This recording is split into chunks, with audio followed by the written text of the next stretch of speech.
Janet Kuypers.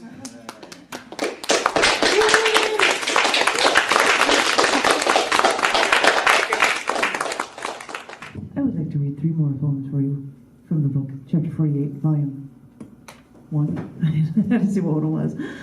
From 3 different shows, instead of all from the same one. Thought I'd try something for you there. This first one is from the Lake County Poetry Bomb. Poetry Bomb! And it is called Scars 1997. I wear my scars like badges. These deep marks show through from under my skin like war paint on an Apache chief, decorated with feathers, the skins of their prey. I have a scar over my left knee. It was left over from a bout with poison ivy, and I did this after climbing a mountainside. The 4-inch scar slices right along my leg, almost perfectly defining the muscles in my thigh. I have a scar over my right shin. I slipped on a patch of rocks and cut up the lower half of my leg and filled it with gravel and dirt. Joe poured hydrogen peroxide on my leg and wrapped my wounds with paper towels because the cuts were so widespread. An hour later, I was on a plane home so I could tend to my wounds in greater detail, tend to my wounds in depth. Now, all that is left is a 2-inch line down the side of my leg. Although it wasn't a very deep cut, it looks like it went straight to the bone.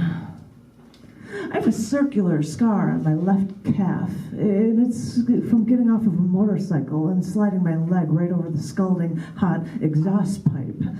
It's been years since I gained that scar. With each year, I see it fade, just a little. I can still see it, but the memory is slowly slipping away. My cat scratched me on my wrist once. When we had to give her some medication. Cats don't like taking pills or having ointment dabbed on them or liquid poured over their wounds. When giving her the pills, we grab her paws, tilt her head back by the nape of her neck, pry her jaws wide open so the pill would just fall back and then she was just forced to swallow it. But sometimes she'd move too much and a paw would slip out of our grasp. And now, over the bone over my left wrist, a long, thin scar stares at me defiantly. I tell people that if they wake up with bruises and cuts they don't remember, then they must have had fun the night before. But each marking, each scar is a story. It is a memory. It is a way to remember how you lived.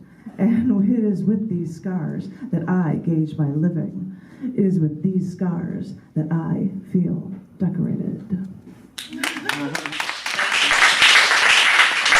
I have to do an aside just because you've got the Sox shirt on. I was here, and of course, it was when I moved that, of course, the Cubs are going to win. Because it's been like over 100 years since the Cubs. So we were watching it at walking distance, but there was a rain delay in the middle of the 7th inning or something. So we're just going to walk home, and of course, some gravel or something happened. And I've got this huge scar on my knee. And people are like, oh, you can do things for a scar away. And I'm like, it's kind of fun to say that I've got this scar from while I was walking back from when the Cubs actually won the World Series. So why don't I just leave it there? But that was just the side because you had that and I read the scars thing. Sorry, next one, sorry. This one was from an Avalon Chicago Public Library book reading. And it was done with music from the Highway of South Africa, which was really cool. This poem is called Just Out of Reach, Edges of the Ocean. I was at some tropical island where tourists go and saw an inlet along the beach where they used net walls to show off their trained dolphins. You asked me if I wanted to see the dolphins. I said, no.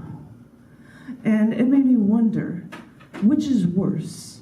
Keeping wild sea animals in total captivity all of their lives with man-made ponds, with man-made walls, or training wild sea animals at the edges of their oceans, putting up these man-made walls right up at the beachfront, giving them the water so they can look out at what they're missing.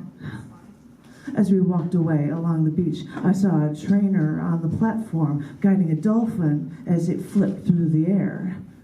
And I thought, let an infant lick a lollipop and then pull it away.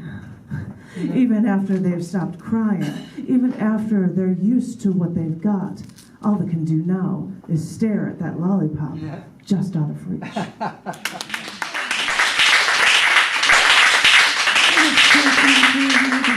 Evanston reading, Striking with Nature and Humility. But I like this one, and I think everyone does. This one's called Our Lady of Humility's Hypocrisy. Short. Saw hypocrisy in a bumper sticker today.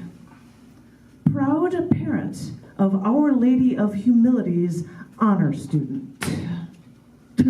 No. Proud parent of Our Lady of Humility. That doesn't seem quite right, does it? I'm like, you've got to be kidding me. Our proud parent of Our Lady of Humility. I'm like, all right, of course. Of course you are. You're sick. Get yourself totally sense covered right. Thank you.